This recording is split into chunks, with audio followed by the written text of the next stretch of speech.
We good? We ready? Yes, sir. Good go. Welcome back to another edition of Wrestling is Trash, a nonsensical podcast where we talk about professional wrestling past, present, and quite possibly the future.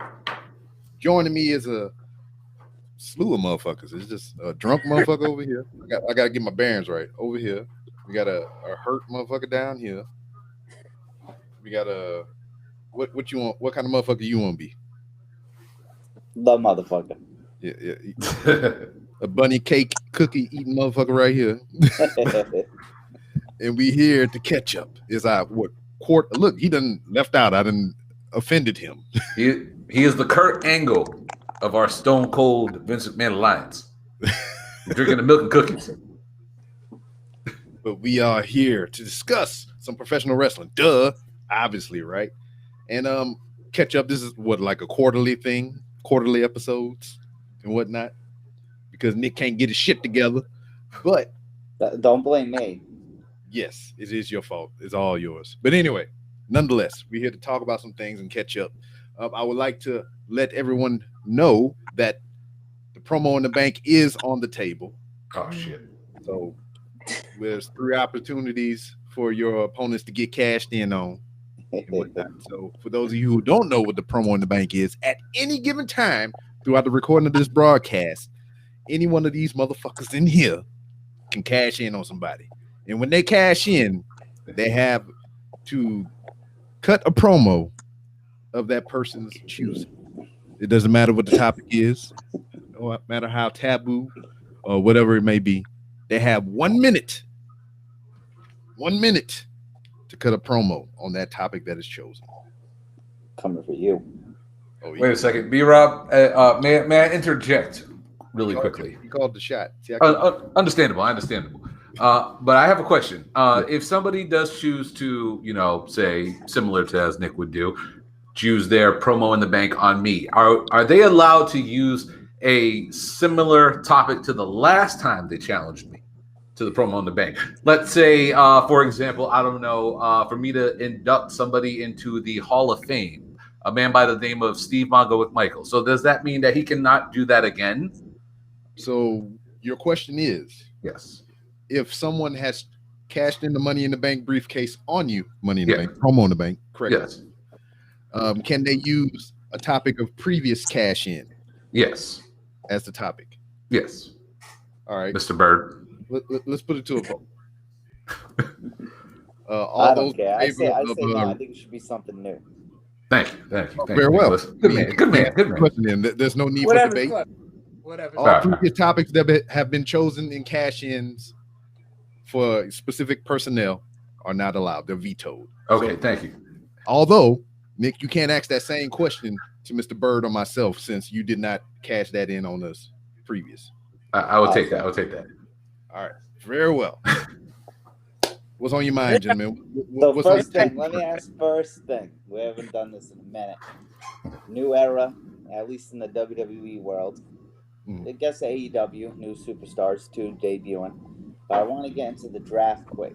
What do you guys think of this whole kind of exchange of the tag belts and the fact they're counting it as like, hey, like you won this title, you won that title. Kind of like I think New Day beat the Dudleys or tied the Dudleys now, and then Street Profits are now, which I'm fine with because I like them. But Triple Crown kind of tag team champs. Like, what do you guys think of that? Okay. Who would like to have the floor first? Mr. Bird, would you like to go? I thought the segment was funny as UWO actually predicted that exactly was going to happen. I kind of felt the day that before. Yeah. Yeah. Far as it like, an earning thing, I didn't think I'm not a fan of it. But as far as like how they presented it, I thought that was cool. Like I thought it was funny. Like we didn't want to see them fight just yet, but we are going to see them wrestle each other at Survivor Series, which I'm really looking forward to. Like that's a shut up and take my money match. And then oh man, freaking what the hate on Dawkins, yo? You really told Dawkins. We still don't know. Eddie will never tell us. Well, Brian, floor is yours. Personally, when it comes to the record thing, I mean, it's WWE, so they do whatever they want with their belts anyway. To me, it like I know the legacy of the Dudley Boys, and I'm somebody who champions them as the greatest tag team of all time. Like I always, that's always one of my biggest things. For them to even take the record from there, I mean, it was going to happen anyway. I think number 10, it kind of tarnishes it in the history books of WWE when it comes to like, you know, the most title reigns of all time. But overall, it is what it is. They count them as separate world title reigns. So, and like you said, and Carl said, we did, Eddie literally said, he goes, they should just do something where it's like, yo, here, you have belts, we have belts, let's switch shows. Okay, here we go. And we called it the day before. It doesn't bother us like that. But I know what it does mean to like the history books. But yeah, it's New Day and Street Profits. I like them both, so I can't really complain. Okay. The only thing with that was I was actually watching a quick thing on Twitter before we started, and Montez Ford compared it. I didn't remember. I was young. I might not even been born. But when Andre, I guess, won the title and just gave it to Ted DiBiase and he was the champ, that's what he compared it to. He was pretty much like, people can hate all they want, but if Andre the Giant can do it, we can do it. And I was like, that's valid. That's valid. Yeah. Or I'm not well versed in New Japan history or whatever, but didn't something similar like that happen with Brock Lesnar in the IWGP heavyweight title?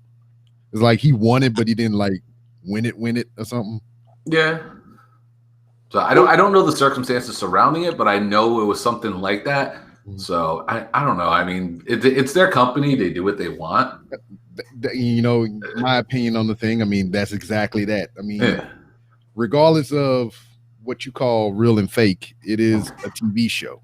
It is imaginary characters played by real live people, and the lore, the history of it. And, you know, is I'm saying this, but I'm not saying it in a disrespectful way. I mean, it doesn't mean anything because it's something that somebody made up years ago, you know. Kurt Angle is a legit Olympic gold medalist. Yes. Kurt Angle is also a freaking WWE heavyweight champion.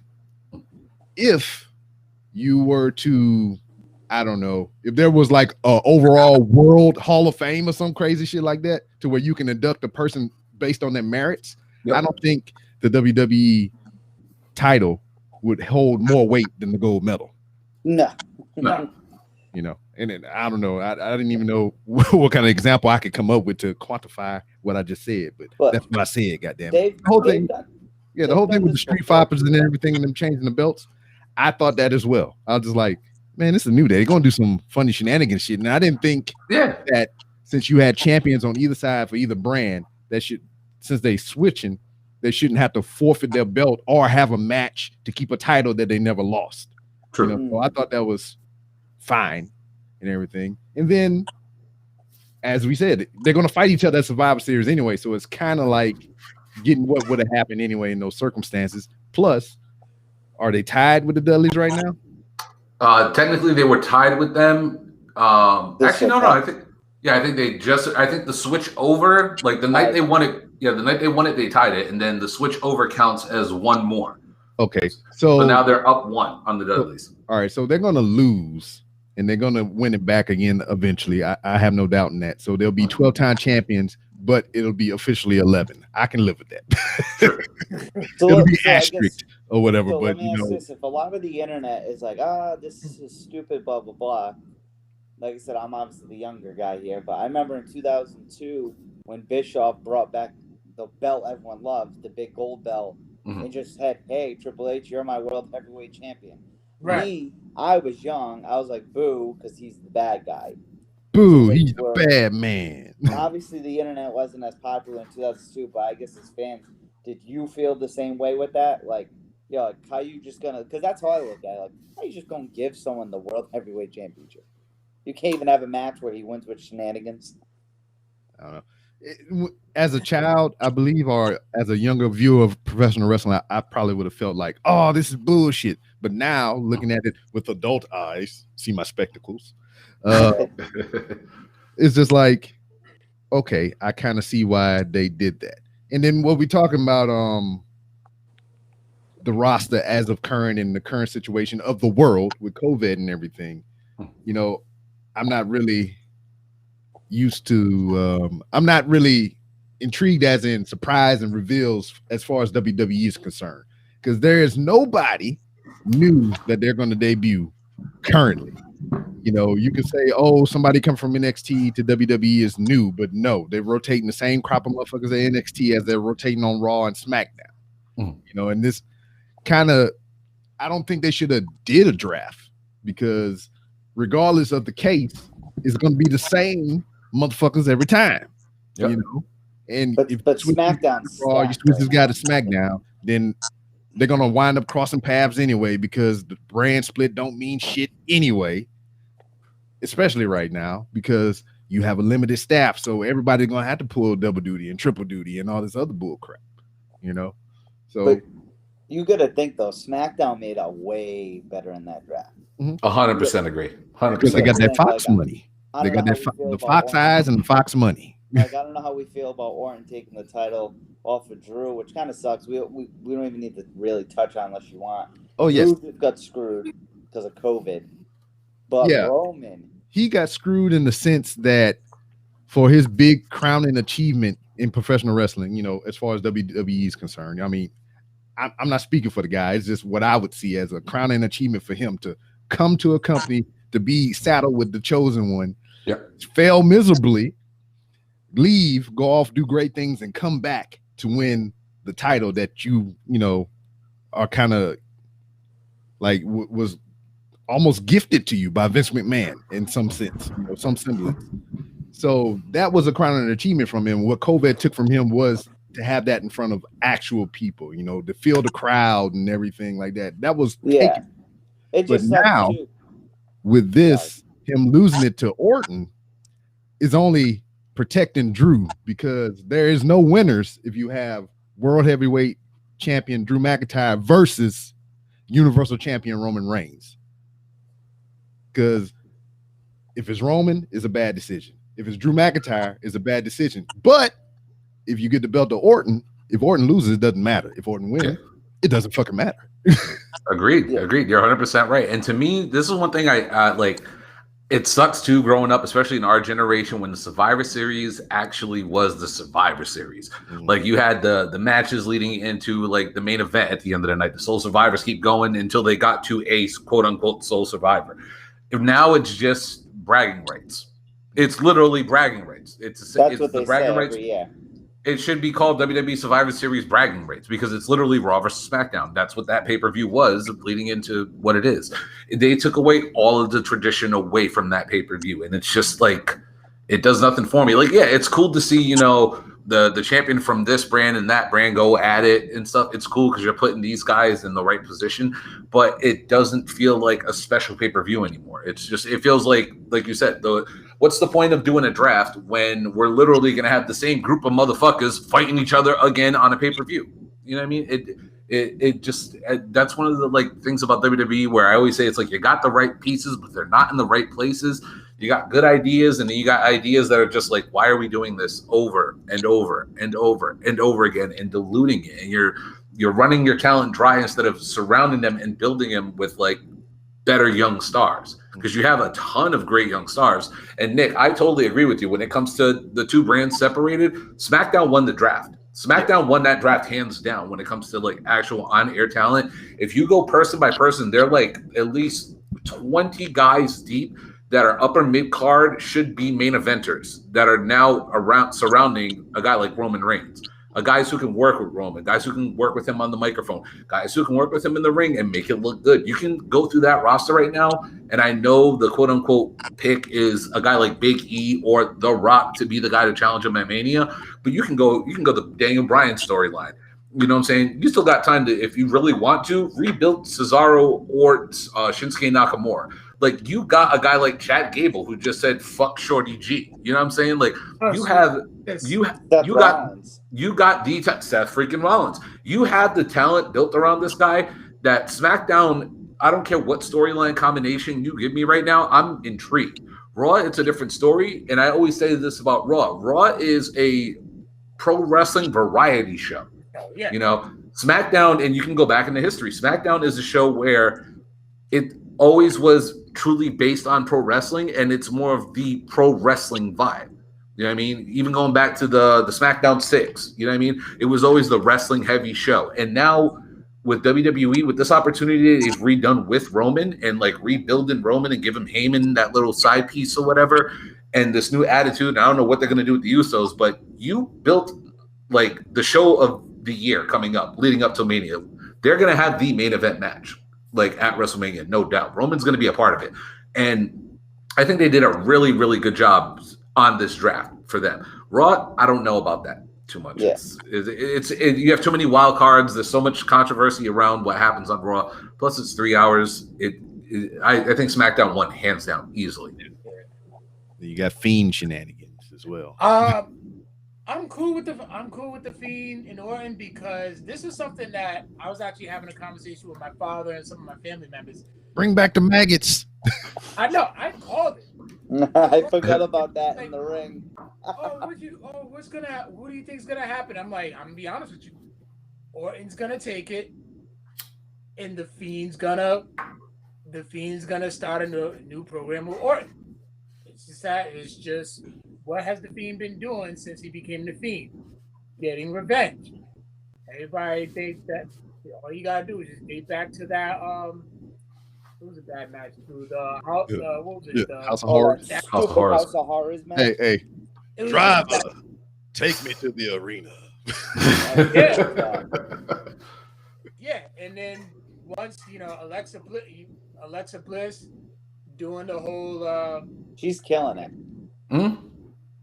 She just do it's, and me. Okay, now I'm just off another subject. All that is just Joker and Harley Quinn.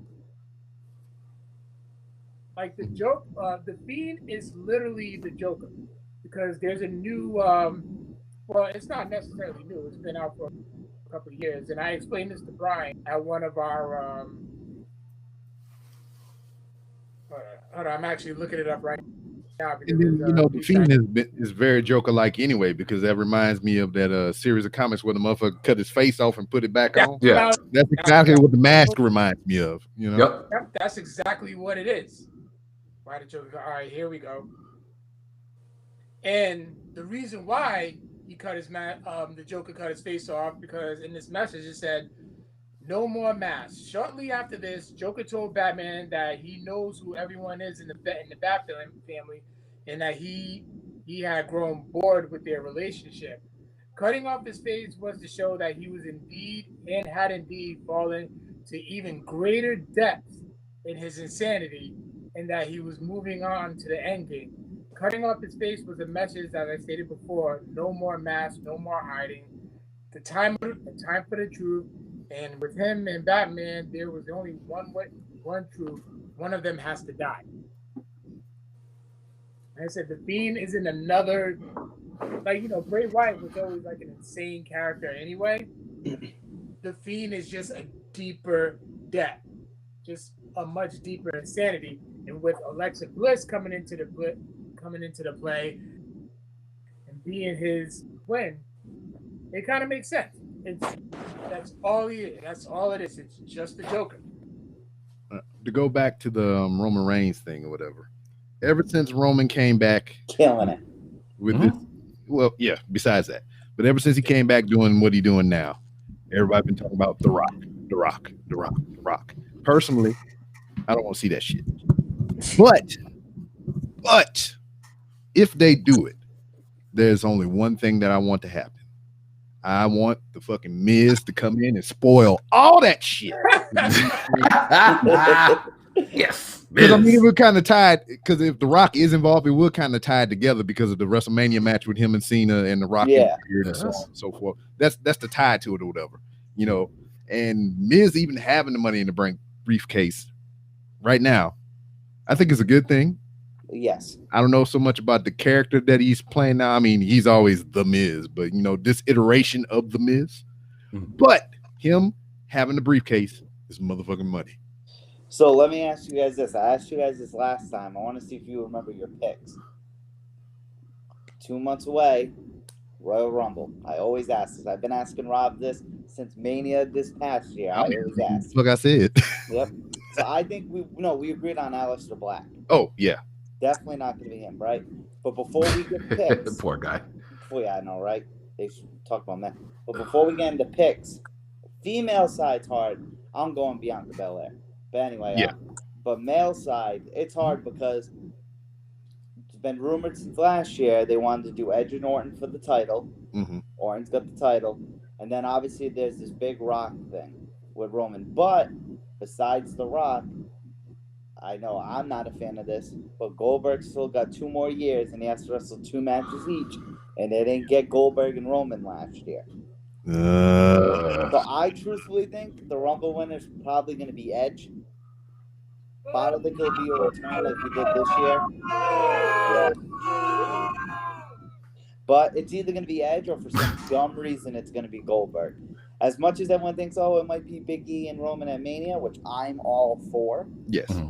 I think we could all agree on that. I just don't think it's going to happen. I think it's going to be Edge and Orton and then either Goldberg and Roman or Roman and Rock, which I'm cool with Roman and Rock. I want nothing with Goldberg. See, I agree. Oh, go ahead. Well, on a recent episode of Busted Open, actually Monday's episode when they were talking about Hell in a Cell, Bully said he would love to see the Rock Roman go at it. But no tagline, no if you smell what the Rock is cooking. He wants, we're putting all that aside. You call yourself the tribal chief. You're the head of the table. I paved the way for you, motherfucker. Rock handling business, no catchphrases, no, Hollywood spotlight. Like The Rock as the true head of the table. And Roman has to prove that he truly is the head of the table by beating Rock. The only one thing quick that I'll let you take it, Brian. The only reason I really don't want to see either the Goldberg or the Rock one, only because I don't care age, whatever. I still like at WrestleMania the surprise factor, and Rock or Goldberg aren't beating him. That's the main reason I want the Big E one. Besides because I love Big E, I think he'd do great. But truth be told, if whatever you read spoilers, but you really wouldn't know, hey, is Roman going to beat Big E on Mania because he's on such a big role? Or is Big E going to be the one at Mania, kind of like Kofi to end it? So that's all I really had to say. That's the only reason. But what were you going to say, Brian? With me, out of those 3 matches, I could see all of them. I could see Goldberg coming back and getting his revenge with Roman. I could see Edge. I could see. I'm sorry? What's the revenge, though? That's the thing. It's the fact that we never had the match. You know what I mean? So revenge. I mean, he lost his title because he wasn't prepared for him. He was prepared for Strowman, blah blah. For Roman, but he had to fight Strowman, blah blah blah. WWE, they can figure all that shit out. But to me, those matches are all so big. They don't need the Rumble win. The Rumble win needs to go to somebody to elevate them. I will say this with what Carl said. I listened to Busted Open that day, and I totally agree with what Bully said. If you can tell the story properly, he can come in and you can say, say the whole Fatu and Anawani family are now separated or whatever, and the tribal chiefs and all this shit. The Rock can come in and not even be The Rock, be Dwayne. He goes, look, my last name may be Johnson, but motherfucker, I'm a Maivia. I started this shit, as B-Rob said. You know what I mean? That could be the thing leading into it. And Roman's doing phenomenal work right now. And as a person who's wanted him as a heel for a while, because it's he get booed anyway. Fuck it. Yeah, he get booed anyway. You should have been done this with this guy. You would have been making even more money. Who knows? But it tells a good story. But the Rumble win to me can't go to any of those 3 guys because it's a waste. No. It's the story between Orton and Edge writes itself. The story of Goldberg and Roman writes itself. The story with Rock and Roman writes itself. If somebody's not going to have a title, I would assume it would be maybe Orton probably drops it before Mania and have him and Edge anyway go at it. They don't need the title. They don't need the title at all. Roman in any other situation with either The Rock or a thing, with the way the story's being told, with being the head of the tribal chief and all this shit, the belt needs to be there. Yeah. You know what I mean? But the Universal title, is that which one it is? I don't know. It's the Universal title. The Universal title could, it could be whatever that people want it to be. You know what I mean? So I don't know. Like the Rumble needs to go to somebody who needs to get that big moment. I don't know if it is Big E. Like I said, it could be a Daniel Bryan. It could be somebody like Seth Rollins, because Rollins has been hot. Yeah, AJ, another one. People who can actually work. It's now the time for WWE to get the real good workers in and have other belts tell great stories. Because honest to God, they're telling an amazing story on SmackDown with Roman. Yeah. On the Raw side, it's we've seen it coming. It's just the crazy thing with Roman too. Let's let the real truth be known, though. Mm-hmm. We're not gonna have two black champions back to back. Now WrestleMania's not. It's too soon. Too soon. Well, it's not really back to back. I mean, but it's too soon in the time frame. Yeah, it's too soon. Yeah. Because I read things, you hear people say it all the time. Like everyone, and I don't know. Everyone's like, once Roman gets to be himself, he's gonna kill it. All these fellow wrestlers are saying it. Yeah. And I always kept reading it at first. I was like, all right, well, cool, maybe one day. Then I kept reading them saying it. And it was like, all right, man, they're probably just saying it because this dude's like the face of the business. They're not going to talk bad about him.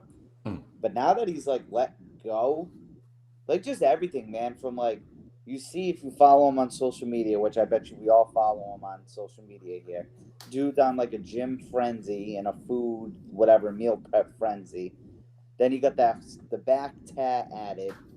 You know what I mean? Like, and now he's himself. He doesn't need to talk much. He's a big ass dude. Like, he's killing it. I just think he needs to drop the music. They need to drop the music, and they got to drop that stupid thing when he comes out and it's him doing the ooh thing. That's got to go. That's got to go in his head. It's a monument. It's a totem. It's a statue built to the freaking head of the table. The freaking tribal chief. Awesome. The tribal chief. It's his monument. It's his totem. You know who would love this? You know who would love this right now? Kyle Chapman. Kyle Chapman would be loving this conversation right now. I liked how they had the Wild Samoans in there, though. Man, it was a good addition. They are very invested in this. You know what? I'm actually happy that you said that, Nick, because let's face it. You're the youngest one in this podcast right now. So I'm just like, okay, with somebody like Nick, who's what, 26, 27? 27, yeah. Does he know anything? Does he know anything about the Wild Samoan? You know, so like, what if that from him be that? Obviously, you know, to mention it, but it's like, all right, would that part of the appeal to somebody your age and younger? You know, and you needed an older wrestler to explain them to you, or like really Michael Cole and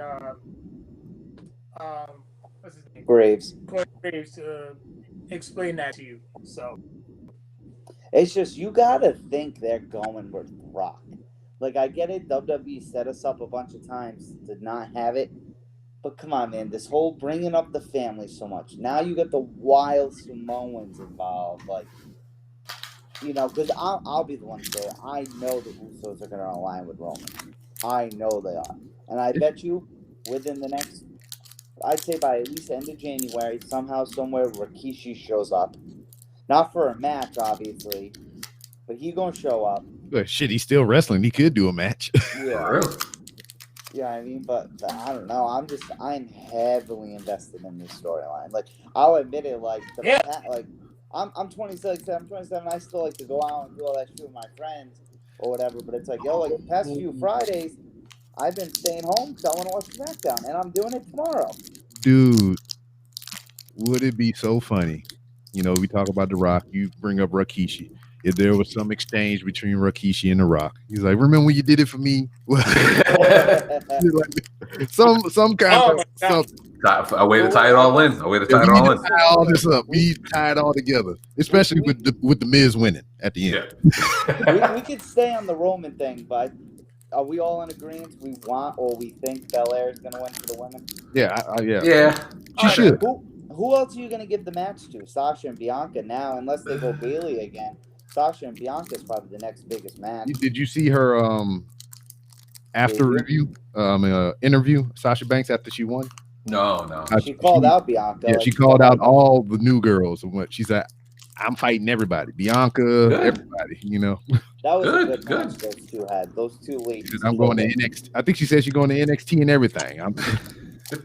Good. Honestly, they need some new blood on the SmackDown Women's Division, and honestly, I think the Women's Division probably benefits the most from this draft on both ends.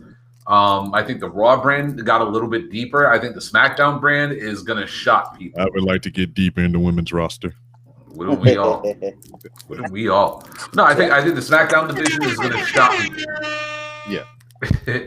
So, I think with Carmella coming back, it adds a little depth to it. I don't know what they were doing with her little, disappearing and coming back with the mysterious woman angle. I think the sleeper, they have no one new because of COVID. Yeah. So, you know what I mean? I think the sleeper of the whole thing, and yes, I'm still standing on my team's porch. Miss Billie Kay. Miss Billie Kay is going to shock some people on SmackDown. Mark my words. They're going to be like, holy shit, this girl can really wrestle. The iconic gimmick. She's going to become the new Santina Marella, but she's going to come off looking so good, it's going to shock people. I'm calling it now. Billie Kay is going to be one of the sleepers of this year's draft. You know what? I had my opinions about Billie Kay, but after seeing her Instagram without the fucking red lipstick, she looks okay. Yeah. I think both of them, both icons, I think they're both beautiful. I think both of them without the makeup. I was going to say, kind of talking about it. Well, first off, I love Carl face. I'm trying so hard not to laugh looking at Carl's face. Yeah. It looked like you remember that Tupac picture when he was spitting at the camera? That's what it looked like. Man, you look like old dirty bastard right now. No, but I don't know, but you are stuck and it's hilarious. I mean, we can hear you fine. It's just your video. Yeah, you look pretty funny. Oh, it's hilarious. Hold on, can I take a picture of this? Screenshot it, send it to him. It's too late now. Oh my god! It looks like you're gonna Your face looks like you're gonna disagree with anything we say. When you pause in the middle of your daddy yelling at you, there it is. All right, there you go. There he is. That's a meme right there. And another thing.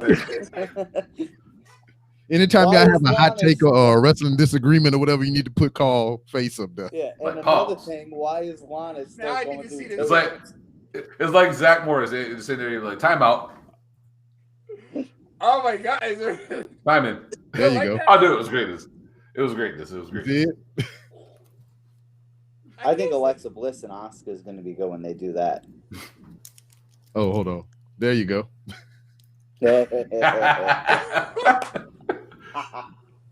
Oh my god, that is bad.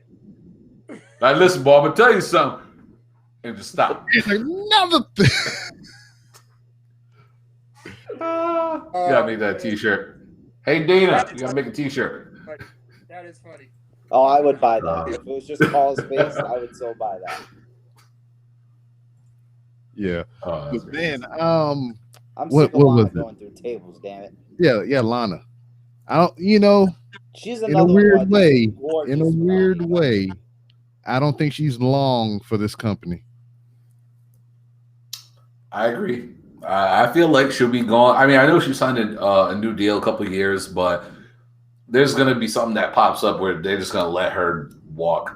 And I can totally see her going to AEW, meeting with her husband over there. Yeah. She probably fit in and work a lot better in an AEW crowd because they're like okay with they're guys like us. They're our age group, where like, hey, a little ass and titty ain't don't hurt nobody, and she can get over that way. But she's also somebody who actually wants to be a pro wrestler, like genuinely wants to be a superstar. She does all the Instagram stuff and the modeling and all that shit. Like, yeah, she's hot. If you're hot, you would do that too. So yeah, exactly. You know what I mean? Like, you can't. I had a bad ass. Yeah, you can't knock the hustle. You know what I'm saying? But it's like Mandy Rose. Mandy Rose does the same thing. Same thing. Can't knock the hustle. But she's somebody who actually trains and is dedicated and wants to learn and become she's dedicated to her craft. But physically, she's not that good. Yet. You know what I mean? In due time, maybe she'll learn. Like, you got to remember, WWE, they're picking up people off the street and literally off the modeling gigs and like actresses and stuff and throwing them in there and pretend like teach them a couple things. You know, here's some flippy shit and don't bust your neck. And, you know, here's a couple thousand. You know, if she actually picks it up, who knows? Maybe in like 2-3 years, she might be kind of nice. Well, speaking of actresses, dude with AJ. Huh? What's the background of that big tall dude with AJ? Oh, so he was just a Jordan basketball player. Yeah. I can't pronounce. Yeah, Jordan something, but yeah. So they signed him, and then he's done a few matches in NXT. He was actually paired up with what we were talking about the other day, Malcolm Bivens. Yeah. He was a big ass ninja. Yeah, and then he was the Ninja. Then he was the Raw That could be Underground. derogatory slur. Dude, I think he's just gonna be like a Oh, big giant ass Gonzalez. ninja. I mean, he was a big ass ninja. I hope he becomes like not no Giant Gonzalez though, because he at least has an athletic background with playing sport. So, Nobody can be as bad as Giant Gonzalez. yes, that's all. Giant And Giant Gonzalez was an NBA player. I know. And then look, I kind of felt bad because you know, wrestling brain is different from your regular brain or whatever. Mhm. Raquel Gonzalez. I seen how tall she was and how gangly she was. I was like, that Giant Gonzalez daughter. She gonna be shitty like him. She's 6 feet. I hope not. I didn't think she was that big until they said it last night. Like, Yeah, she might. I mean, granted, she might be 5'10". They might be giving her a couple, but still, I didn't even think she was that. Nah, she actually looked toe to toe a lot bigger than what's her name, Rhea Ripley. She looked like she towered over her. It was only like an inch or so, but she looked like body type wise, she looked like a bigger person. You know what I mean?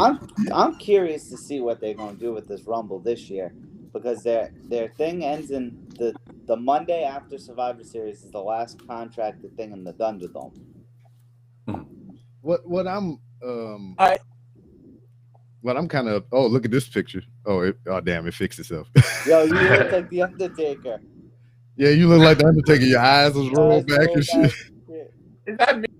Yeah. But the thing I was curious about was I think if Survivor Series is going to continue on the path that it is, it should be like how it was last year, to include NXT and everything like that. They just did that because they were new, though. I wish. Yeah. We talked about that. It wasn't because they were new. It was because they were competing with AEW. Let's be honest. Yeah, NXT's been around for a long time. Last year, they went on TV. Last year, they're part of Survivor Series. Last year, they won Survivor Series. This year, they're nowhere to be found. This year, the women's title was defended at WrestleMania. Well, but you know what I mean? For this year's Survivor Series, they're nowhere to be found. It was an AEW publicity stunt. Yeah, and it sucks to say that because as a wrestling fan, it's like, oh shit, you know, that's what we wanted. We kind of wanted this new thing involved. But overall, business-wise, it was just a shot like to try to snuff out AEW before they got started. You know what I mean? And it's not sour grapes. I loved it as a fan, but at the same time, it just kind of it is what it is. It is what it is. You know, it's back to developmental. Yeah, I just wish there was consistency. Agree. I thought that whole concept was good because I mean it eliminates bragging rights and it eliminates Night of Champions, 2 pay-per-views that we don't even fucking need. And we know Survivor Series is nothing like the Survivor Series of old and everything. And then I know they're doing some crazy shit. This is going to be Undertaker themed for his 30-year thing, which is another kind of petty squandery thing at Chris Jericho because he just did a 30-year thing there. Oh, now okay, time out. Yeah. I'm the biggest, one of the biggest Jericho marks, but Undertaker, come on, that is not. This is what I'm saying. Yeah. 30 years. In 30 years, I mean, you have 365 calendar days in that 30-year span. You know, it's 30. Yeah, but if you, I don't know if you know this. You don't have to do it like a week after Jericho just did the same shit. Well, no. But wait, WWE's in the right here. I don't care. AEW might be too, but Survivor Series this year on the Sunday, the actual day, is 30 years of the actual debut of The Undertaker. And you know something cool? If they can literally cash in on it, do it. Like, yeah. There's nothing wrong with it. You know what I'm saying? Same thing with AEW. They can cash in on Jericho shit. Cool. Yeah, If I you make agree. money off of it, go for it. No, but I'm like, fuck them. no, one of the podcasts I listened to, the Wrestling Inc. one, the guy, one of the guys, Raj, he says, and I like this. They should have stakes. Like, okay, if you're the sole survivor, Omaha Steaks brought to you by Jericho. if you're the Promo sole time. survivor of the men's and the women's team, okay, yeah, now you're letting us know it's going to come down to 1 versus 1, but you're the 30th entry in the Rumble. Yeah. Or next year you get the first overall draft pick. Mm-hmm. Yeah, and that would be good if I think NXT was more of a factor, like a legit third brand. Mm-hmm. But I mean, it could work as well for Raw and SmackDown. I mean, I wouldn't be opposed to that because I think old school Survivor Series they had stakes up for grabs or some shit, right? Yeah. The winning I team. think the last good Title Survivor contention. Series, Yeah. I think the last good Survivor Series match they had with actual stakes was probably 2014 when Sting debuted, which was a flop. Yeah, but the Authority versus Team Cena kind of had something there. And then maybe 2016, because that was the first year they did Raw and SmackDown again versus each other. Man, if they did this whole Roman and the Usos things differently, you could have had a whole fucking Survivor Series team with Roman Reigns, both of the Usos. Well, Jimmy hurt. Well, I'm just hypothetically. Yeah. So you could have had those three, and who could you add in? Fuck Rikishi. Yeah. Some I mean, you bring him as a guest spot. Yeah, you could probably throw him in there. He can come in and take a bump and then get pinned. Mm-hmm. I mean, because he's still wrestling. Yeah. Yeah. Him and Gangrel, they got a school together. Shit, Gangrel's coming to Rhode Island next year. Word. You Oh yeah, that's good. I guess on the whole 30 years thing of Jericho and Taker, Jericho's been very vocal about how he loves AEW and all that, but he's also been very vocal that him and Vince have a good relationship. Now, there's no doubt, obviously, Jericho will go into the Hall of Fame. Yeah, they don't show him really now and recognize things he's done, but he's obviously... Do you think he'll ever wrestle a match, though, in it? In your opinion? I think he's been on the market verbally saying maybe, probably not, but what do you think? Yes. I think Moxley said he doesn't want to go anywhere else but here. So you're asking if Jericho will wrestle another match in WWE? Yep. Yes, of course. Before his Hall of Fame. So now when he's in the Hall of Fame and goes into always a guest appearance in the Rumble, like I'm talking a match. Yeah, I think he would do it. I mean, you got to remember, like, as wrestling fans, we look at it at times like the war is real. Like, fuck that side. Fuck you too. Fuck your couch. Fuck you. You're cool. Fuck you. I'm out. But at the same time, it's like being the owner of Pepsi and the owner of Coke. You know what I mean? Like, how you doing? I'm rich, bitch. How about you? I'm chilling. I'm bloated. I got some Coke and girls in the back. Do you want to hang out? Sure. Like, they're probably all still buddy. So if the relationship between him and Vince is as good as what they say it is, like, hey, Jericho, you want to show up? I'll give you $10 million for a Saudi show. Yeah, sure. Why the hell not? You know what I mean? And then we'll induct you into the Hall of Fame, make a big deal out of it. Yeah, because Jericho's always said he's been open, like since the Kenny thing in 2018, like open about like, hey, like Vince knows what he's doing. Like Vince knew he was going to AEW. It's not like Vince just found out what the fuck Jericho signed with AEW.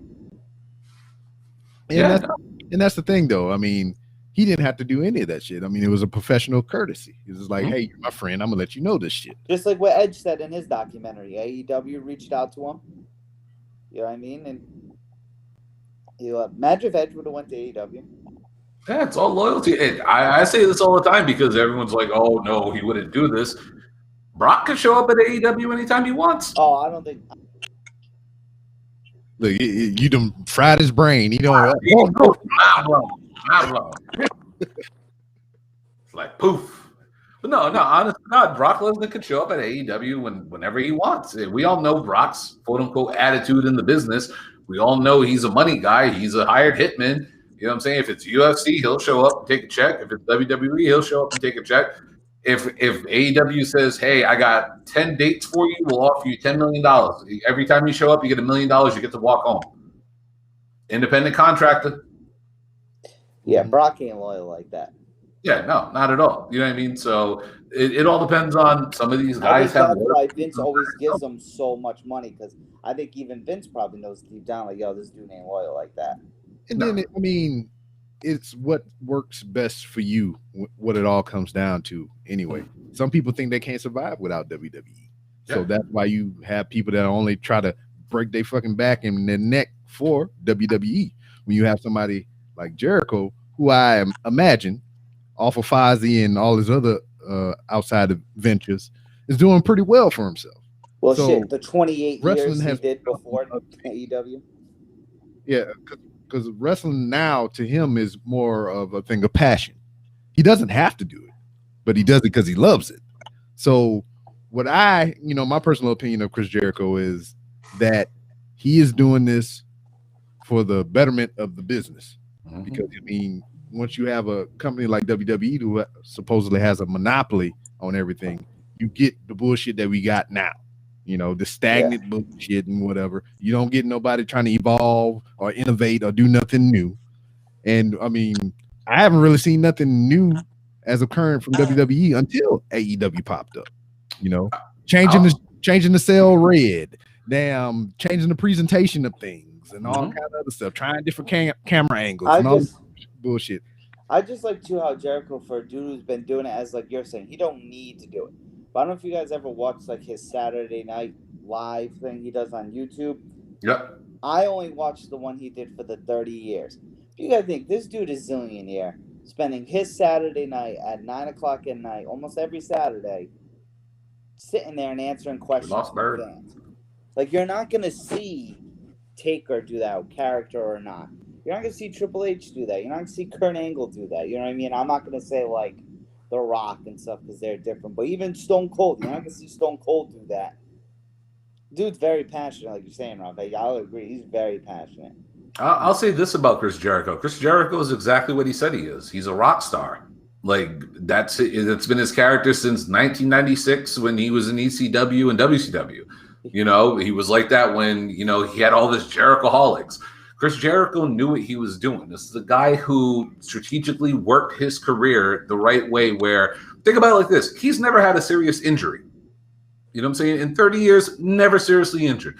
Anytime he took away from pro wrestling, he was either doing a TV show, writing a book, writing a rock song, was going on tour, was doing this, was doing that, and it was putting himself in the proper position where he can make himself money and he can do whatever he wanted. WWE was the biggest name in town for almost the past 20 years. So whenever he wanted to, he'd show up in WWE, have a nice little run, something you'd always remember, whether it was the light bright jacket, whether it was him coming out and not saying a word, whether it was the list, whether it was the original thing with him and The Rock going at it. And you know what I'm saying? Like, Jericho always did his own shit the right way. And eventually we're going to end up calling him the godfather of AEW, because if AEW lasts for 5-10 years, he's doing right now what we all think is the right thing to do, like Rob said, in the business, and that's put over new talent. He took the company on his back, won the title day one of the TV show. Jericho is champion. You know what I mean? Like, he is the guy. He is the standard for the show going forward for the rest of its existence. Since then, he's made new guys. He put over Moxley. Him and Cody had a damn good matchup. He just helped make this dude right over my shoulder, Orange Cassidy. Now he's about to do it with MJF. You know what I mean? Like, he's setting this company up for their future, and he's doing a phenomenal job with it. Yeah. He's on my Mount Rushmore. Chris Jericho is going to go down as, when you look at like wrestling, no matter whether it's championships, whether it's days as champion, whether it's influence to the business, this guy is going to go down in history as one of the greatest of all time. Yeah. And you know what I think about is just like him in particular is he is he's just doing good. Pretty much. I kind of lost. I was entranced by the things that you were saying or whatever. I agree with you wholeheartedly, and I kind of lost where I was going because I was just caught up in your random ramblings. Keep looking. But yeah, I mean, he doing nothing but good. And what I wish and what I hope that this experience, you know, shows other wrestlers that you don't have to be put in that box. You don't have to be the one thing. You don't have to be with the one company and everything. Which, since Jericho did the thing with New Japan. Then he started doing a couple of independent shows. He did the Rock and Rager thing, and then he settled down in AEW. I think he's doing exactly what you said, B. He's the lower B, not the big B up here. But he's setting the company up for when he eventually fades out and goes off and kind of retire with Fozzy and everything like that. Hey, I got a child. What's up? Good night. Hello, What's your outtake on Jericho, Mr. Bird? Yes. Now that you are back. Yeah, my internet is like acting up like she Hardwire. Hardcore internet. She moved her router all the way upstairs when it was on the first floor. Mhm. So now like my internet kind of goes in and out. Yeah, but I believe what's anybody know the stipulation of his contract with AEW? I think he I can know just it do was New like 3 Japan years. shit. Yeah. 3 years? It was just a Yeah, so 3-year that's deal. when does that start? Because they announced AEW January 2019. I think it was whatever the day. I don't know if it was the signing day itself, but maybe it's up to Double or Nothing time, like around Double or Nothing time. Yeah, So he's 'cause technically there to at least like mid 2022. Yeah, or the I first maybe the beginning of or the first quarter of 2022. all right. So I don't imagine him staying beyond that. There might be an extension, but I don't think there'll be a full blown, 3-year, 4-year deal after that. Mhm. I think he was just here to kind of help this company get legs up under him, establish new talent and everything. I believe after he freaking do whatever you do with MJF, I don't think he's going to get another title run. I don't think he is or should.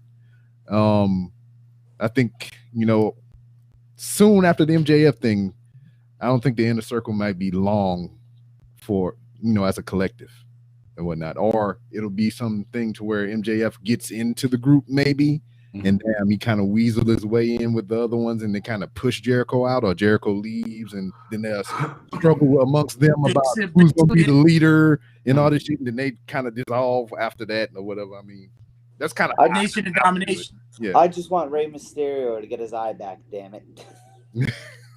Honestly, with MJF, what I would love for him to do is bring in his boys from MLW. I don't know if you guys have ever watched him on MLW. He got these 2 dudes down there that were just like they were called the Dynasty down there. I would love for those 2 guys to get transferred over. Like Alexander Hammerstone is this jacked up, like, I don't know how to describe it. Just imagine Billy Gunn with charisma. Oh, is that the dude with the like the beard and everything, blonde hair? Yeah, the blonde hair jacked up dude. Strong as fuck. Yeah, bring that boy in. Bring in the other guy. He was like a little pretty boy, like pompous guy. I can't remember his Rich Holiday, I think his name is. Yeah. Something like that. But bring those 2 dudes in. Work them into the Inner Circle. You know what I mean? And then have him, Wardlow, make their own little squad or whatever. You know what I mean? And I think if Wardlow's a star, that kid's gonna be a star one. Yes. That boy got talent. And I believe at some point, there's going to absolutely going to be a Wardlow freaking MJF feud or whatever. I mean, the I season think that's going to sold happen since soon. since they came Together. That's going to happen. On my ring, bitch. You know what I mean? on my ring. Goddamn, if he win the title, it's my title and shit. All this crazy crap. And Wardlow just like, what? And anytime like MJF talks shit to Wardlow, he don't like, how most people back down and kind of cower back. You be like, He's like, motherfucker. this motherfucker right here. Do you know who the fuck I am? Do you know who the fuck I am? Like fucking F5, motherfucker. I'll swing it twice. And that's gonna be a great feud too, to see the culmination of that, the freaking marquee event of MJF versus Wardlow. Just big. This is gonna be great. But for real though, they really need to end this Rey Mysterio Seth Rollins thing. Well, I mean, he just said Ray ain't doing nothing but setting the table for his son. That's all he doing. He's just setting him up. That's Carl's boy though, so I gotta watch. Because wasn't he supposed to he wasn't going to renew his contract until Dominic started getting involved in the program? Well, Ray's not cleared to fight yet. I think he's gonna be fighting soon though. Matt Hardy, go the fuck home. Oh, Look, I haven't heard this in a while. This What? motherfucker can't even stand up straight, dog. He bow-legged. No, he's Well, broke always legged. been bowling. He always been bow-legged. Broke legged, dog. Look, I'm telling you, I implore you all to do your research. Any current Matt Hardy matches, whether it be WWE, AEW, fucking any bullshits they did before they came back into WrestleMania, this dude cannot get off the ground without using both of his fucking hands. He can't bend one of his legs. One of them has to stay straight so he can stand the fuck up. Yeah, he's bow-legged. Oh, he's pigeon-toed. No. Yeah, no, he is. Bow-legged, you have mobility of your knees. Your shit can move like this. His Yeah. leg stays like this. He can't bend like this. Well, that's the knee brace too. So, but no, that's how he is. He's always funny like that. I think He's Jeff literally broken Matt Hardy. Jeff Hardy. That's probably where he got the gimmick from. The idea for the character. I'm broken. Oh, I'm fucking broken. My legs. My legs. No, Yeah, you never seen the it's episode crazy. of Fear Factor when he ended up winning Fear Factor? They explained Jeff Hardy explained it there. He goes, yeah, when he was trying to like climb the rope or whatever. He's like, yeah, Matt's been born like that. He's never been able to like wobble his legs the proper way. He's like his legs go like outward and shit. Dude, go back and watch all those TLC matches. Go back and watch all the pre Hardy Boy shit when it was with the Brood. Fucking when they was wearing the Rockers attire, that motherfucker had mobility in his legs. Yeah. His He's shit- getting old. He getting old. Yeah, but It like ain't getting old. Is he fucked up? because Jeff looks better than Matt, and as No crazy as shit. that Well, sounds. Jeff Jeff was- has had worse injuries than that motherfucker. well, This mother- Did you see him fly off the motorcycle and land on the dirt hill and break his shit? yeah, Then I come mean, back and still fucking. Jeff's I already mean- done it like 3 times. He just And put Matt- ladders as earrings. Matt hurt his arms and his legs fucked up. How the fuck does that work? Yo, seriously, Jeff Hardy had a handcuff in his ear. dude, that the air stuff gets to me, man. Like Orton and the screwdriver, like, fuck Oh yeah, that was. that's cringy. That's cringy to me. You ever like just take your finger and just put it through the hole of somebody's ear like That reminds me of that scene in the Austin Powers movie where that Fred Savage had the big ass mole. Nice to know you. I mean, meet you. Nice to meet you, Mo. Like- Don't say Mo. I said Mo. Molly. Yo, I like to say, I don't know if WWE's doing it on purpose though, but since Matt left, Fuck Jeff's Matt Hardy. on a roll. Fuck Matt Hardy. Fuck Matt Hardy. The hate is real. Yeah. Where did Matt touch you on the doll? Womb. Show me on the doll where he touched you. Like Rob's what giving did him Matt Hardy pictures. do? Touch me here where the hole is in my heart. Rob's giving Matt Hardy Undertaker heat. Wow. They in the same boat. They're rowing together. They each got an oar on either side of the boat and they're rowing it together. I think we found the new Michael. Mongo McMichael, Carl. Oh, No, damn. no. I don't Trigger. know. You can't. You- You just can't. There's no new Mongo Man. There can only be one. Nah, Mongo. nah. I'm cashing Sin in. Cara is the closest thing that we had to the new Mongo McMichael. I mean, the first one, the OG that came in. Hey, No, I'm I mean the cashing passion and vitriol you have about your hate for Matt Hardy. That's like me and Steve Mongo McMichael. It's like, Man, oh. that's like a in. novelty. Yeah, I'm cashing in. I'm cashing It's in. like, I'm I mean, cashing in. We all know Mongo ain't good. Oh, Nick's cashing in. Hold up. Oh, I need Rob. this is what we gonna do. Promo. Let me get my timer before you tell me though. Let me get my timer up. All right. I'll tell you. Tell me when so I can start explaining it. All right. All right, I'm ready. I got Oh, 1 Tell me minute. Rob. why, in 60 seconds, why 2020 is the year of Matt Hardy in a positive way. Why Woo! he is must-watch film Oh, this in a is easy. positive way, not negative. Positive way. Positive way. So why 2020 is the year of Matt Hardy in a positive Ready, way. And go. All right, 1 minute on the clock.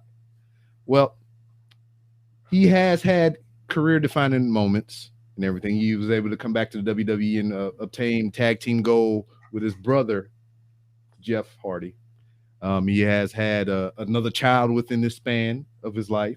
So, I mean, that's a good thing all around. You know, he's a family man. He's big on family. He has his family woven into his storylines and everything and whatnot. His son, I think the oldest, has a professional wrestling match under his belt. A couple, I think. Undefeated. undefeated, pinfalls and everything. So those are some of the positives. Nothing to do with 2020. Yeah, I mean, yeah, it is because he's still living. He has his health. That's a positive thing. I mean, he's still kind of mobile, which we can't say for a lot of things. Have you ever seen George Greg the Hammer Valentine? He just be sitting down all the time. He can't stand up. We But- just see Greg the Hammer Valentine. We really did. There you go. Him and Kevin Sullivan. Got him. Yeah, so that was all positive, but still, positively, fuck Matt Hardy. No, but you guys honestly agree? Do you guys agree that Jeff Hardy's been kind of like pretty? This legit? was the thing. I don't think they would have got Jeff Hardy back if they didn't bring Matt Hardy back. Agreed. It wouldn't have been one without the other. Currently, at least. Agreed. You know, if it was a couple years back, they might have got away with that shit. But now, because I mean, they both coming to the end, and like I said, I mean that's a family unit. They actually kinfolk, and I believe like they run a lot of things by each other, and be like, hey man, we can probably get our last run, because I don't believe Jeff Hardy goes beyond this run with WWE, and I He believe just signed him a new deal like this year. yeah, that's what I'm saying. I don't think he goes nowhere else and leaves. That's what I mean. Hmm. So it's just like I kind of felt I was under the guys that they was going to come in together, have a great run, do some things, probably break up and fight each other like they always do, and then daggone ride off into that sunset. I believe that's still a thing for Jeff, but Matt, oh, I want to be creative. I'm a savant. I want to do things. You fucked up. You're not I Jericho. just want to see Jeff You Hardy. don't have one reinvent more- yourself very well at all. All you do is change your fucking clothes. God damn, you change a color of your hair, but you're still the same motherfucker. When you doing that bullshit ass culture appropriating hair braids, ice pick shit in TNA, that shit was whack. He brought up the ice pick. Fucking you sorry son of a bitch. Stay your punk ass at home. I That just was wanna a see Jeff horrible Hardy get gimmick. One more Ice world pick. title match. That's what he called his fucking whack ass guillotine. And you say he bow legged, but he couldn't wrap his legs around no motherfucker. He couldn't finish shit. God damn. Oh, this His is legs don't fucking fucking gold. Rey Mysterio with 9 fucking knee surgeries has more mobility than fucking Matt Hardy. What the fuck? And he killed a guy. No, he did not. That's why I draw the line. Hey, there was a murder. There was another murder on Impact. So Oh yeah, who shot JR? I mean, that guy. Johnny Bravo. Yeah, Johnny Bravo. Oh, Impact's killing it. Hey, Oh, little I mama. love it. Hello, mama. That was my favorite cartoon as a kid. Oh man. Fuck Matt Hardy. My that, head's was great. and shit. that was classic. So how do you feel about Jeff? Jeff, if Excuse me 1 second, gentlemen. I'll be right back. excluding Matt Hardy, if he would have just came back at the first run, I firmly believe that Jeff Hardy could have had another heavyweight title run under his belt in the company currently. But shenanigans, you know, personally on himself and, you know, with his brother and shit. But I would not be upset with a Jeff Hardy title run right now. I ain't talking about me NWL, either. I ain't talking about US, I ain't talking about motherfucking tag team at 24/7. Talking about a universal or a heavyweight title championship. He'll at least get a heavyweight title match before he retires, I think. Yeah, because he's openly said, even I think maybe before he came back or right when he just came back, that he wanted to mix it up with Roman. And Yeah. I don't think that has yet to happen yet, right? Nope. I don't remember it happening, but he does want like some title shots and stuff. And one of the things that he actually did say is that Jeff wants to come back with the No More Words theme. That Yeah. Everybody wants that, but He's- will no, we well, get he's it? been 'Cause verbal. Punk He ass said once we WWE. get crowds back, he's doing it. Well, they own the rights to that song. But he don't. Cheer crowd. WWE owns the rights to that You know song. what I will He say? doesn't. When Jeff came back, he said he had a list of things he wanted to do, and so far he's got them all. He got a Hell in a Cell match. Yeah. He got the big WrestleMania moment.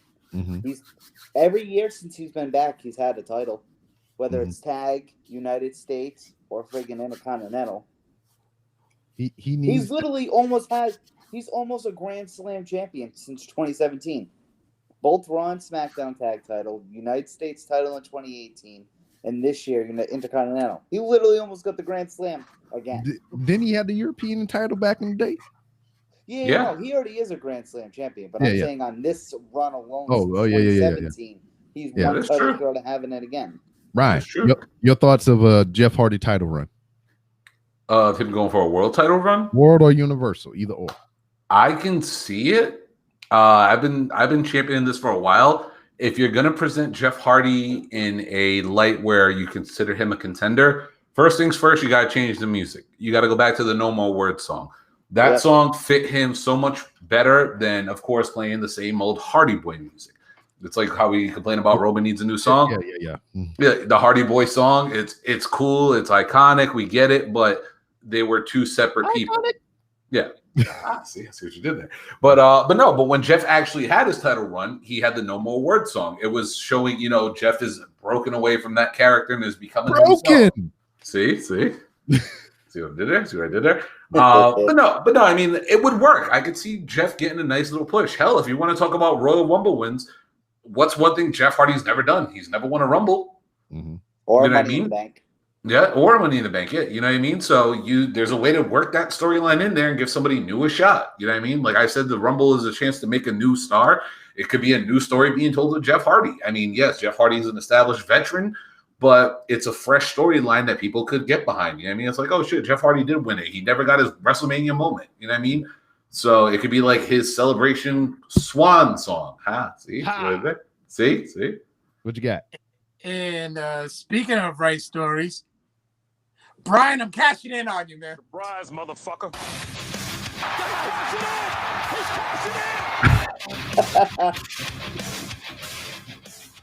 I get theme music. I like that. Yeah, I didn't hear him last time. That's why I didn't do it for me. All right, so let me put a minute on the clock. All right, minute is ready. Whenever you're ready, sir, Okay. give him the stipulation. Brian, you have to sell us on why we should not give up on the Retribution storyline. Oh, Jesus. All right. Why we should not give up on the Retribution storyline. Yes. All right, sir, are you ready? Yeah. Your minute starts now. Because the story hasn't officially been told yet. You see, Mustafa Ali being the front man now is just explaining his portion of the story. Yeah. If you go back to a group such as Aces and Eights, you notice how Bully Ray took the time and broke down how every person turned. Mustafa Ali still has an opportunity to break down each and every person's character. During this time, slowly start developing win streaks. You can go to the fact that Mia Yim's character, I forgot what her name is, even though she damn near had a seizure on Reckoning. Reckoning's here because her man got called up before she did, and she's been here longer than him. T-Bar, his best friend is her man. Dio Madden, he was the one person who stepped up when Brock Lesnar was running through the entire WWE and not one person had the balls to get in his face.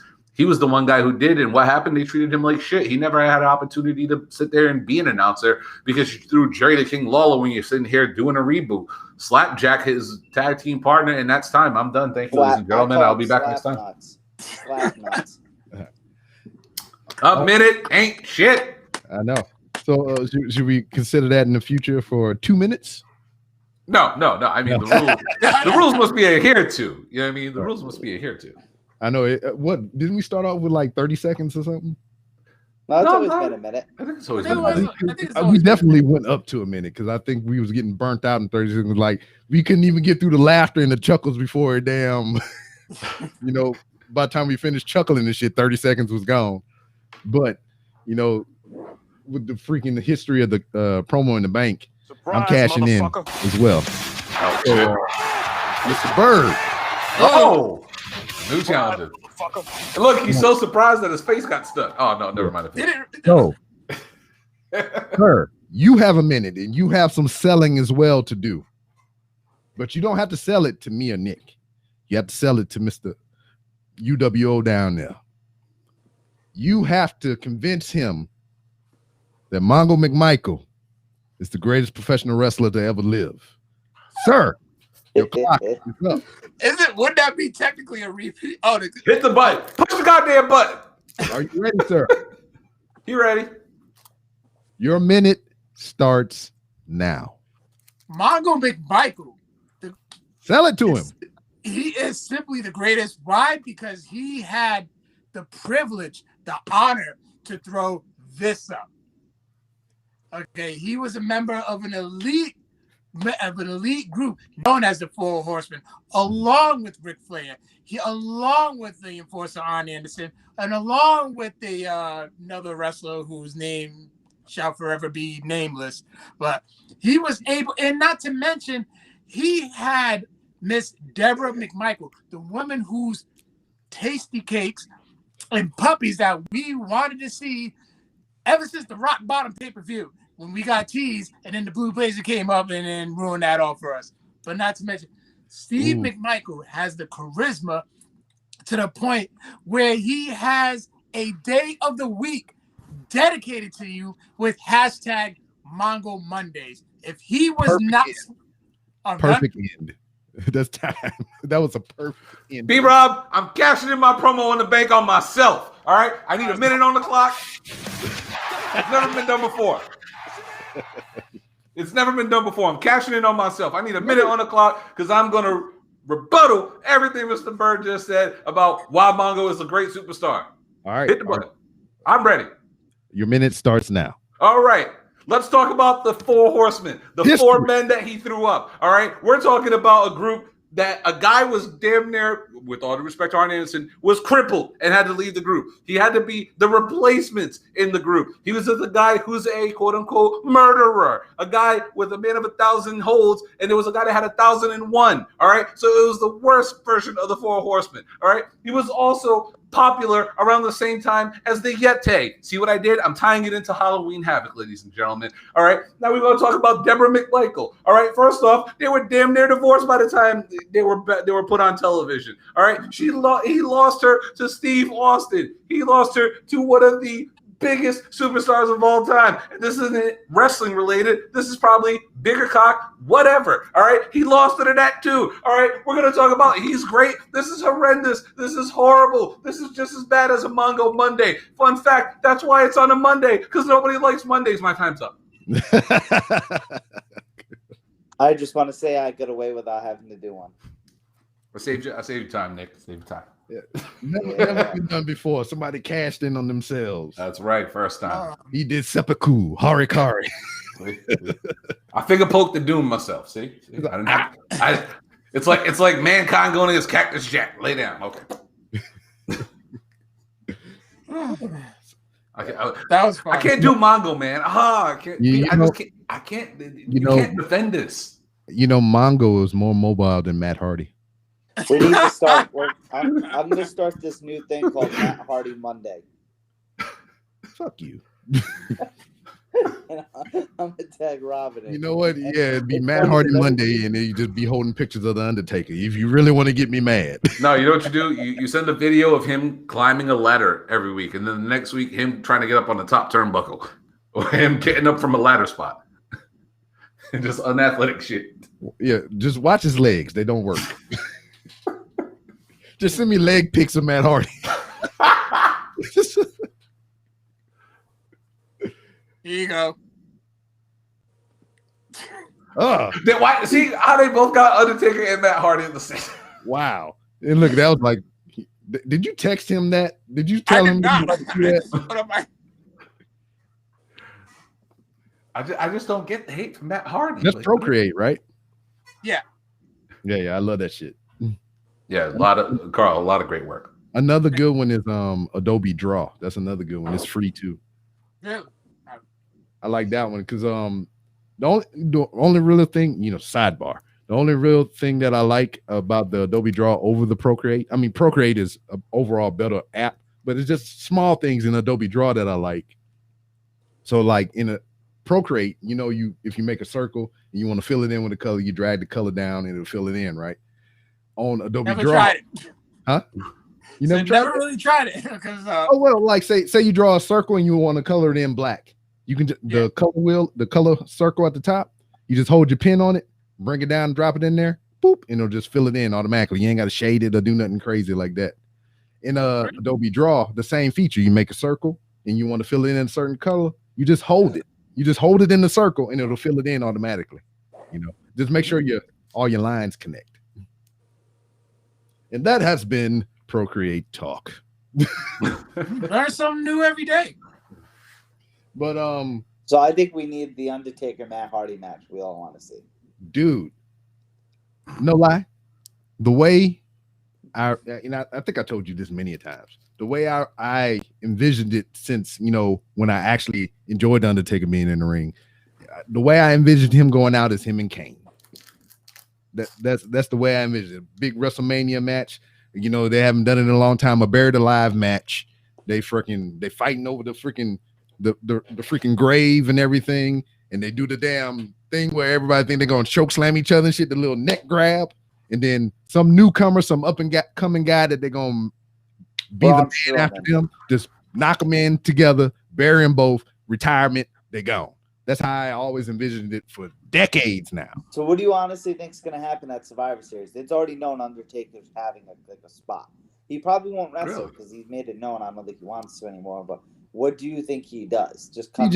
He shows up, lightning fucking dome. That's a promo. And just gone by this fucking business. Yeah, but Toy, that's what I was going to ask. And that's all he need to do. No, but let me ask you: do you think he actually comes back as the Dead Man? Yeah, from here on out. Yeah, that's what we always said, and look what happened this year at Mania. Okay, because whatever. Because COVID, fuck that shit. Because if it wasn't COVID or whatever. Wait, hold on. When was that? Yeah, that shows you how was during COVID. That was right when COVID started. All right, so it might have been something different, but it was just like, fuck that noise, Yo, when we were at WrestleMania in New York, and Elias came out and did the guitar thing, Rob's like, he's fucking coming. He's fucking coming. He's getting so... Because I'm kind of low-key getting excited. I wasn't thinking about it until he said he's fucking coming. And I was like, yo. And then we both lost our shit when it was the Doctor of Thugonomics. All right, I was like, good. I'd rather some old-ass janky John Cena shit over the Undertaker. I don't know what was funnier, that or when Kofi won the title and all the emotional part was over. Because earlier in the day, me, him, and my buddy, we were like, yo, Seth's going to somehow win the title early, before Kofi does, and Brock's going to be so mad that when Kofi wins the title, Brock's going to beat him right after. So Kofi first wins. No, we were talking about that shit for real, dog. I was sitting there fuming. I was just like, when he won the title and they had the belt and shit, I was like, all right, his kids are in the ring, so they can't do no fuck shit now. So I was just sitting there like, hurry up, just end this shit. Get him out the ring.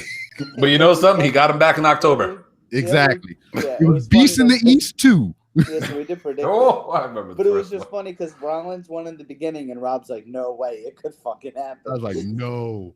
and then he won. Everyone's all emotional, and then Rob's like, "All right, now get the fuck out the ring, Kofi." Yeah, please, man. I was just because I forgot it was I think there was a pay-per-view or some shit. I forget what it was, but I had the same feeling. I was just like, "All right, just fade to black." Just fade to black, and then I seen the little WWE logo tag in the corner, copyright, whatever the fuck. I was like, all right, we home free. Just fade to fucking black. Just fade to black. All right, we're good.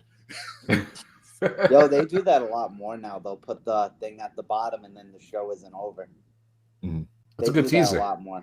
It's a good teaser. It throws you off a little bit, but but it keeps you on the edge of your seat still. It does, which is smart by WWE. Those little things they're starting to do now that I think are working for them a lot better than what it's been. Reminiscent of a company that was cutting edge 10, 20 years ago. They just found these subtle nuances and shit, right? Mm-hmm. I want to know if Triple H will have another match. He didn't fight this year at Mania. Because COVID.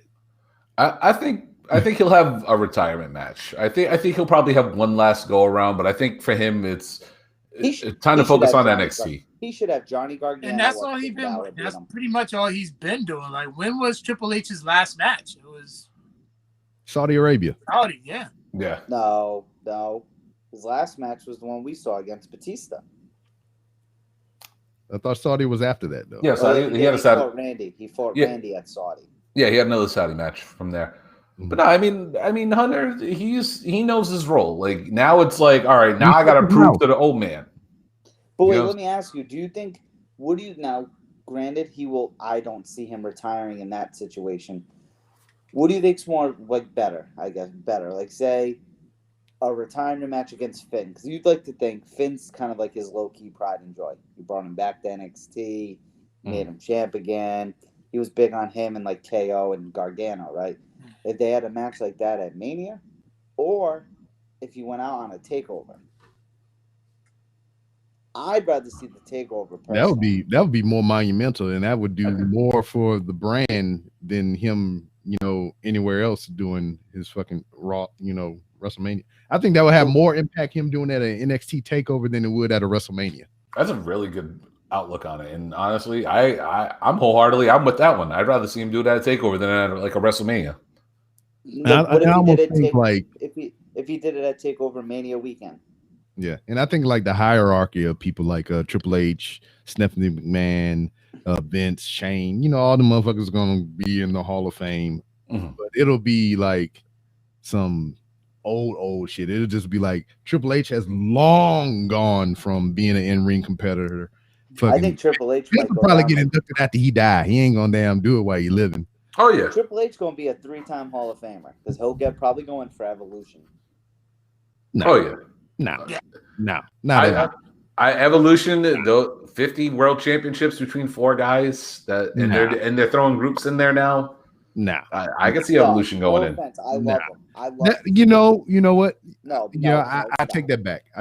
Yeah, they'll do it because it's a WWE thing. Yeah, whatever. But damn, they running out of motherfuckers to put in there. Well, if you think, I listened to another podcast when they put in. What was it, 2019? They had DX in the Hall of Fame. Now they announced Batista. Like, if you really think about it, the big stars are like the Ruthless Aggression one. The only Attitude Era dude that's not in it is The Rock. And Taker. True. But Taker's probably going in soon. Rock probably soon. So who do you think? Who's next? Cena? You know who won't be? You know who won't be in the WWE Hall of Fame? Who? Matt fucking Hardy. The Hardy Boys will be. But not Matt fucking Hardy. Matt will be in there. That would be so wrong. Kofi no, the Hardy Boys will be in there. But no, I know what you're saying. Do we think Kofi becomes a 2-time Hall of Famer? Kofi Kingston and New Day? New Day going in the Hall of Fame regardless. You know what? Oh, yeah, easily. You know what? I believe they'll just leave it at that.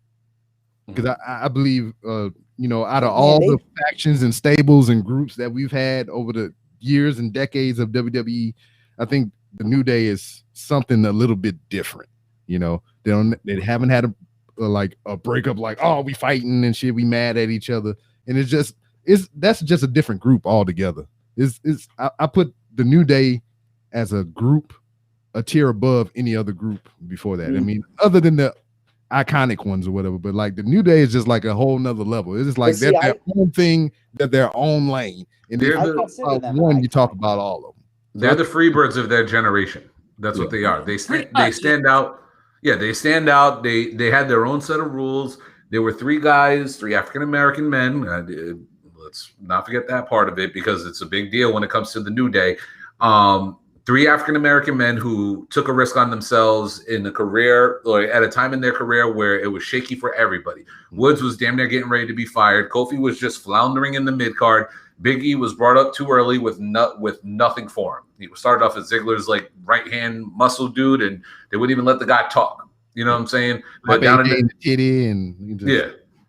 You know what I mean? They took a shot in the dark. They were supposed to be one thing. They got booed out the building. They said, fuck it, let us do our own thing. They started doing their own thing. They organically got over. They got over to the moon. These motherfuckers are selling cereal, unicorn heads. They had T-shirts sales that can compete with anybody in the company. The 3 of them have like succeeded. Like we just talked about the start of the show. They took the Dudley Boys record. They now hold the record for the most tag titles. It's going to be them and the Usos when it's all said and done.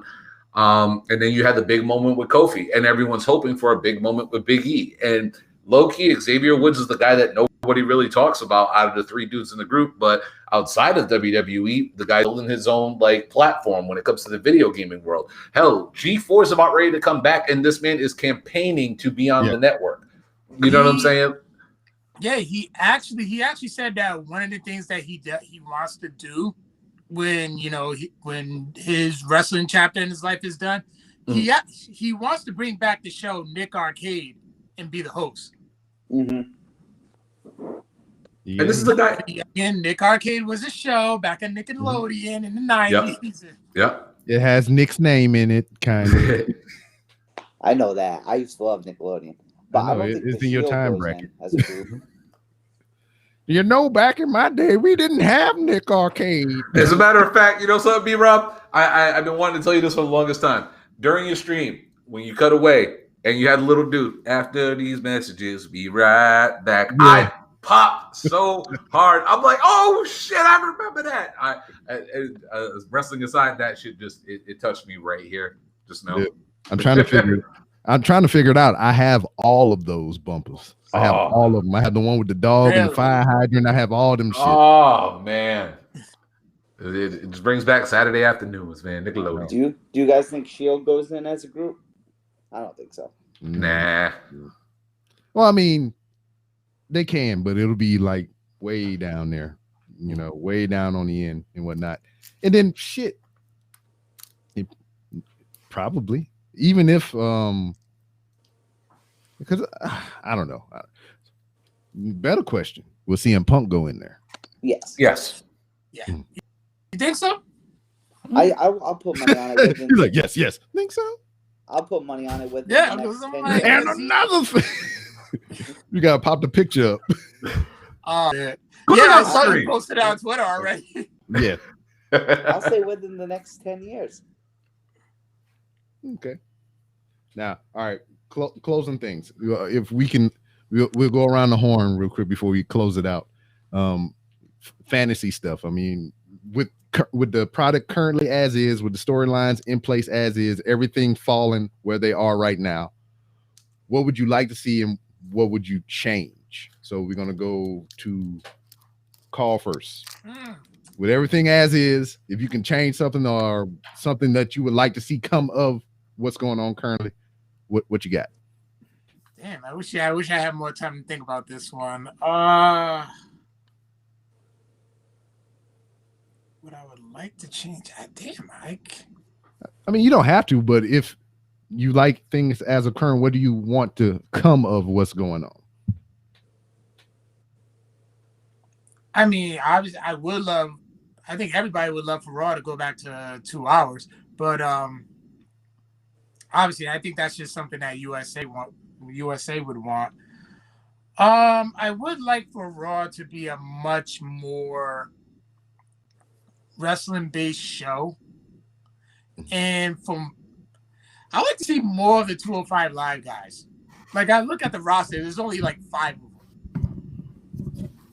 just within the 205 Live brand. So I would like to see more of that. Okay. What you got there on B? I got something pretty much for every show. I can try to knock it out quick.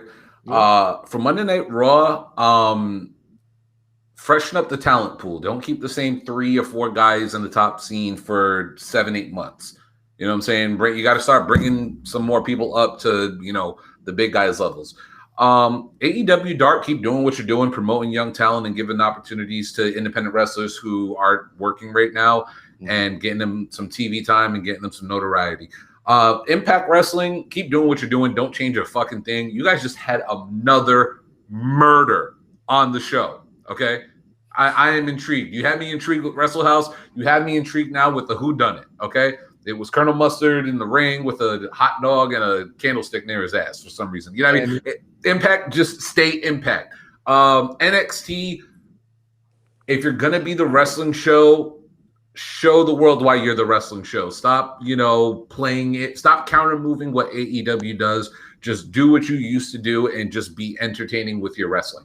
AEW, they are becoming more sports entertainment than they are pro sport when it comes to wrestling. Stick to your guns. If you're going to do a ranking system, keep to your ranking system. SmackDown, keep doing what you're doing. I want to see where you can take us in the next year. I think you have the roster deep enough to do it, and don't mess any of that stuff up. And MLW, I don't know if you guys saw what happened with the group that's going on there with Contra. And that I'm telling you guys, they're doing a reboot I think it's November 18th. I've been talking about how they've probably been hit the worst out of everybody that was getting a buzz before this pandemic. MLW is doing a hard reset of the company, and I'm very excited to see what they are going to do on November 18th. I'm a big fan of Jacob Fatu, another Samoan. The Contra gimmick was killing it down there in MLW, and they're going to do like pretty much what the NXT arena looks like, but with smoked out and like a whole different style of shooting the show. I am very excited with that because they are zero filters, zero fucks given, and you got a roster that can seriously make some noise. Yeah, that's what I would want to see in pro wrestling coming up soon. All right, what you got, Nick? On the Raw side, agree with Mr. Bird here, 2 hours. But giving them people to do something, like make Bobby Lashley a champion. Fuck, even Ricochet. I'm a huge Ricochet mark. I'm saying. But guys like him, I can't think of the whole roster like right there. Then the SmackDown side, let's get rid of Lars Sullivan because I hate that dude. But a triple threat match with Lars Sullivan, Austin Theory, and Velveteen Dream. Yeah, exactly right. Loser leaves all the wrestling. Look. His boyfriend called him Mitch. I'm gonna call him Mitch. Then I want to see on the SmackDown side, really same. Like give Alistair Black that shot. I'd like to see in a year Montez Ford on his own. Big fan of the Street Profits, but that'll suck seeing them break up. But for that sanity, you gotta dump that backpack, Dawkins. Yeah, you know, dude was in the Marine Corps too, so I want to see what he can do on his own. What's up with his legs though? I'm noticing a lot of legs on these wrestlers. What's up with you and guys' legs? That's what I'm saying, man. His shit is obviously noticeable or whatever. I mean, y'all got this illusion of this mist over Matt Hardy shit, like his shit ain't fucked up. But Montez Ford has 2 pool sticks and some long ass feet. I know I ain't the only one seeing this shit. The title of the show's got to be called "I Hate Matt Hardy." And you know what? I'll end my little thing by saying Jeff Hardy, WWE or Universal Champion with him before he retires. Yeah. Well, I talked about this on another show that I don't even know that if it's going to come out or not with my with a Saudi Arabia counterpart. The Retribution, to talk about Retribution or whatever. I was like, maybe Ali isn't the front runner, and somehow, some way that we've CM Punk in there, you know, because it was that old rumor bullshit or whatever. And what it wind up being is Mustafa Ali still the head of the thing, because I would rather it be something, you know, for him. I since they putting time and effort in saddling these people with him as the front runner, I hope they would do something to, you know, because they value him. So I was just like, we've CM Punk in there, some whatever. He's like the leader, but Mustafa Ali is the one behind the scenes calling the shots or whatever. You just kind of using him for his celebrity, his, you know, iconic name, the pipe bomb guy, while he just in the background, just like, yeah, you got it. I got you, boss. I got you, boss. Yeah, we got it. Love it. Then, love it.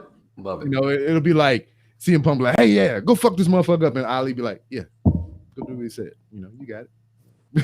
Can I tie it all together with one thing? They both from Chicago.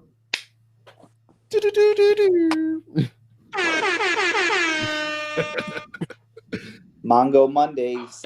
Boo.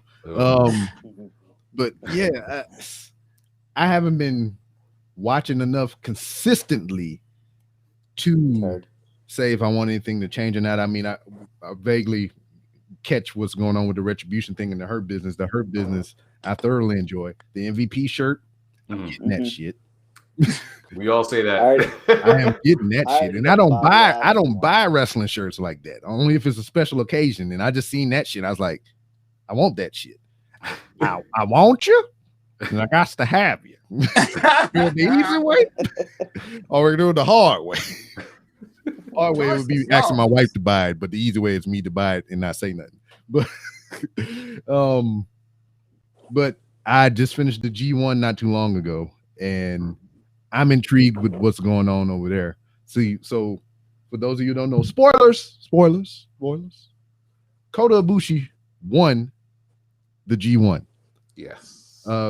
the second one went back-to-back G1 since Masahiro Chono, who Masahiro Chono is a 5-time G1 winner. I think the most ever in New Japan. And Kota Ibushi is like the only one to win 2, I believe. I'm not 100% sure. Yeah, the first one to go back-to-back since I think it was 14.